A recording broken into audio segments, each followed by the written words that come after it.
Buong araw nang maninita ang mga otoridad na mga iligal na nagtitinda at pumaparada sa Chino Roces Avenue Extension. Nakatutok si Nico Wahe.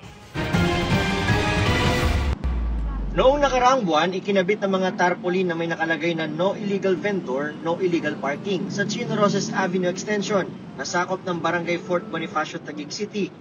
Pero sa pagbaybay namin sa Chino Roces bandang alas 5 kaninang hapon, may mga pasaway pa rin kaming nakita. Nasa mismong bangketa ang mga nagtitinda. Ang mga vulcanizing shop sa kalsada pa rin nag-aayos. Illegal na nakaparada sa gilid ng mga kalsada ang mga jeep at mga pribadong sasakyan. Ginawa pang terminal ng mga tricycle ang mismong gilid ng kalsada.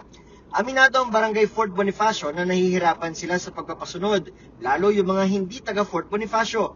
Sobrang kulit po talaga. Sabi namin, maghanap na lang sila ng lugar kung saan pwede silang magtinda. Hindi naman namin pinipigil magtinda sila kasi hanap buhay. Pero sana hindi sila makaabala lalo na sa mga motorista.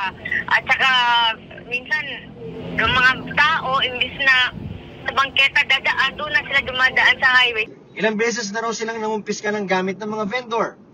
Pero pag wala ng bantay ay bumabalik pa rin. Kaya ang gagawin ng barangay, buong araw na silang maninita ng mga illegal vendor at nag-illegal parking.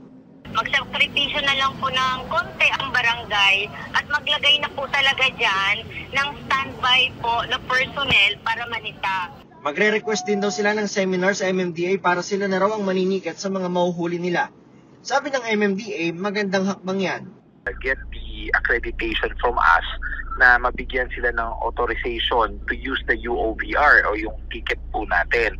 So may idadaan pa po yan sa seminar before they can fully utilize itong ating mga ticketing system.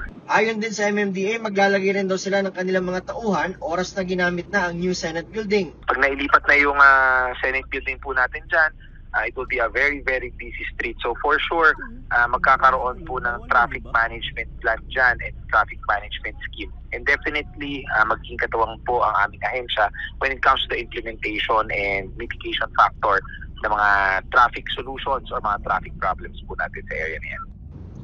Para sa GMA Integrated News, Nico Wahe, nakatutok 24 oras.